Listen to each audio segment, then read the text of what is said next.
안녕하세요. 역사 돋보기입니다. 흔히들 우리가 친일파를 떠올리면 아마 대부분 남성들을 떠올릴 겁니다. 이완용, 박재순, 박영효, 서정주, 이광수, 박흥식, 노덕술 등등 전부 남자죠. 그렇다면 여성 친일파는 없었을까요? 잘 안 알려져 있어서 그렇지 있었습니다. 그리고 적지도 않았습니다. 과연 여성 친일파들로는 누가 있었을까요? 먼저 배정자입니다. 배정자의 아버지는 경남 김해의 아전이었는데 배정남의 아버지가 명성황후 민씨의 적대적이었나 봅니다. 흥선대원군 하야 후 그의 행적과 발언들이 문제가 되어 대구에서 사형되었죠. 그 충격에 배정자의 어머니는 맹인이 되었습니다. 배정자는 어린 나이에 천민으로 강등되었고 맹인인 어머니를 모시며 전국을 떠돌아 유랑하다가 기생이 되기도 하였죠. 비참한 삶을 도저히 버티지 못했던 배정자는 차라리 비구니가 되어버렸는데 3년 후 그녀의 정체가 탄로나 절에서도 쫓겨났습니다. 이후 죽은 아버지와 친분이 있던 동네부사 정병화의 보호를 받았다고 하는데 역대 동네부사 목록에는 그런 이름이 없어서 실존 여부가 의심되고 있는 사람이랍니다. 배정자는 정병화의 도움으로 조선을 탈출해 일본으로 넘어갔는데 정병화의 존재는 신빙성이 떨어지지만 그녀가 일본으로 간 것만은 확실합니다. 이때 다른 조선인 남자와 사랑에 빠져 아이까지 낳지만 남편은 일찍 죽고 배정자는 과부가 되죠. 배정자는 일본에서 안경수라는 이 갑신정변에 참여했던 인물과 만나는데 안경수의 도움으로 배정자는 여학교에 입학해 교육을 받을 수 있었다고 합니다. 안경수를 통해 김옥균까지 배정자는 알게 되었고 김옥균의 중재로 이토 히로부미를 만났다고 하는데 이토 히로부미가 호색한으로 또 유명하죠. 배정자의 미모가 눈에 띄어 배정자가 이토 히로부미의 수양딸이 되어 이토 히로부미는 배정자를 첩부원으로 키웠죠. 이토 히로부미는 배정자를 고종의 통역관으로 임명해 배정자는 사다코라는 이름으로 귀국하였고 이때부터 고종을 모시면서 배정자는 온갖 고종의 정보들을 이토 히로부미에게 전달했다고 하죠. 일제강점기 후에는 일본군 헌병대에서 일을 하다가 만주로 넘어가 하얼빈 주재 일본 영사관에서 근무했는데 그녀의 본업은 만주와 블라디보스토크 내 퍼져있던 첩보원들을 관리하는 역할이었습니다. 여기서 독립운동가들 색출 및 체포 업무를 담당하기도 했죠. 또 태평양 전쟁 때는 일본군 위안부 징집 및 파견 업무를 도맡기도 했습니다. 해방 후 반민특위에 체포되었지만 반민특위 해산으로 석방되었고 1952년 한국전쟁 도중 서울에서 사망하였습니다. 배정자는 명백한 친일인이긴 하지만 그녀와 관련한 것들 상당수가 검증이 되질 않았고 이토 히로부미의 수양딸이라는 것도 일본 측 기록엔 아예 없습니다. 그녀의 이름도 거론되지도 않죠. 하지만 반민특위가 체포한 친일 여성들 중 가장 먼저 체포한 사람이 배정자인 것으로 보아 악질 친일인임은 분명해 보입니다. 다음은 김환란입니다. 바로 이화여대 초대 총장이죠. 김환란은 처음부터 친일파였던 것은 아닙니다. 본디 민족교육운동가 그리고 여성운동가였는데 이화학당 출신이었던 김환란은 1926년 순종 황제가 붕어한 날 이화학당 학생들 전부 데리고 망곡을 해 경찰서에 연행된 적이 있었습니다. 1927년에는 좌우합작 운동의 일환으로 전국적 규모의 여성단체 근우회 설립에 참여했으며 1932년부터 이화여자전문학교의 교사로 재직하였죠. 하지만 김환란은 1936년부터 총독부 소속의 단체에 가입하며 변절자의 길을 걸었습니다.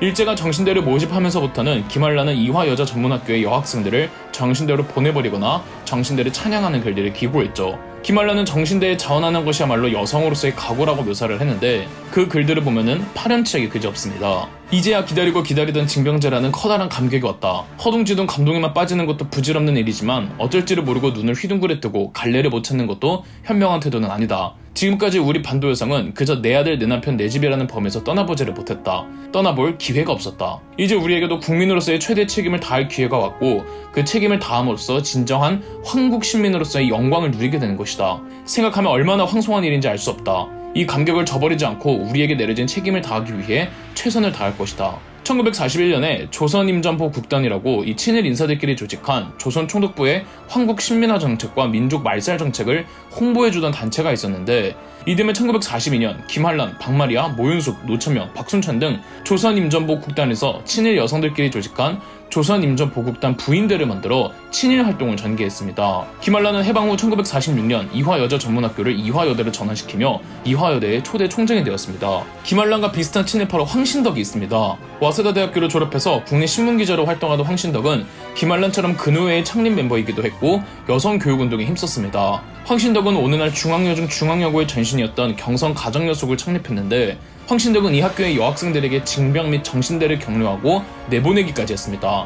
그렇게 정신대로 차출된 학생이 있으면 학생에게 일장기 머리띠를 두르게 하고 차출되기 전에 함께 기념사진을 찍었다고 합니다. 황신덕은 학생들을 속여 정신대로 보내버린 도저히 선생님이라고 할 수도 없는 파렴치한이었고 훗날 해방 후 학생들이 노년의 황신덕을 찾아와 원망하니 미안하다고 후회한다고 할 뿐이었다죠. 김환란이 조직했던 친일 여성단체 조선임전보국단 부인대 멤버들 중 또 모윤숙이라는 친일파가 있습니다. 모윤숙도 이화여자 전문학교와 비록 졸업은 못했지만 경성제대에도 입학을 했을 만큼 지식인이었는데요. 그녀는 주로 기자 및 문학가로 활동했습니다. 글을 꽤 잘 썼다는 것일 텐데요. 이 글 실력을 징병, 정신대, 학병을 격려하는 글을 쓰는 데다 썼죠. 모윤숙도 김알람 못지않은 대표적인 여성 친일파였습니다. 그녀의 시나 수필, 소설, 칼럼의 제목들이 아주 가관인데요. 몇 가지 살펴보자면 어린 날개, 히로오카 소년 학도병에게, 지원병에게, 여성도 전사다, 군국의 어머니 등등이랍니다. 비슷한 사람으로 여성 시인 노천명이 있는데 그녀 역시 시인으로 유명했지만 승전의 날, 출정하는 동생에게, 노래하자 이날을 등 이따위 친일 시들을 연거푸 발표했답니다. 다음은 오현주입니다. 오현주도 본디 김마리아 여사와 함께 민족운동과 여성운동에 힘쓰던 독립운동가 출신입니다. 1919년 3.1운동 직후 서대문 형무소로 끌려간 남편들의 옷바라지를 해주기 위해 오현주, 오형관, 이정숙 등이 모여 혈성단 부인회를 조직했습니다. 이후 다른 여성단체였던 대조선 독립애국 부인회와 단체를 하나로 합쳐서 만세 시위를 부추기고 임시정부 자금 확보에 나섰죠. 이때 회장이 바로 오현주였습니다. 시간이 흐르면서 3.1운동의 열기도 줄어들다 작심한 김마리아를 비롯한 17인이 조직 쇄신에 나서서 1919년 10월 대한민국 애국 부인회를 창설했습니다.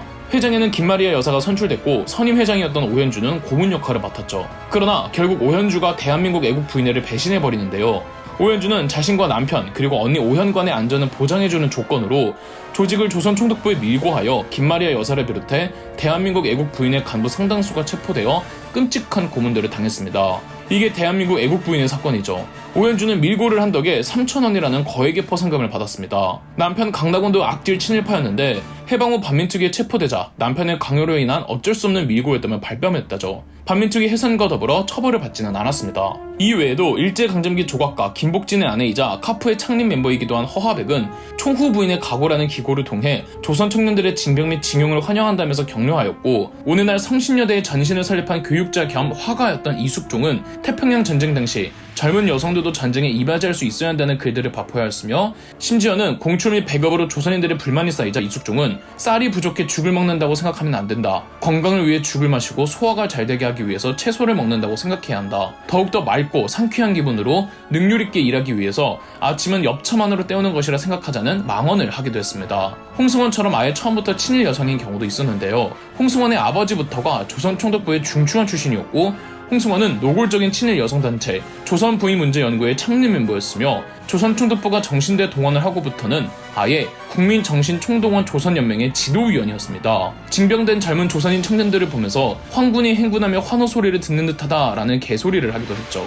이 외에도 여성 친일파들을 찾아보면 훨씬 많은데요. 처벌받지 않은 사람들이 대부분입니다. 그리고 상당수가 초기 교육운동과 여성운동에 힘쓰다가 변절한 경우라서 그들의 의의가 부각됨에 따라 그들의 친일 행각은 묻히는 감이 있는데요. 누구든 자신이 이룬 의의는 의의고 잘못은 잘못으로 나누어 봐야 하지 않을까 싶습니다. 그녀들로 인해 수많은 젊은 남녀 조선 청년들이 고통받았던 것을 생각해본다면 그녀들의 의의가 어찌됐든 그녀들의 친일 행각을 그냥 넘어가서는 안 될 겁니다. 그럼 역사돋보기였습니다.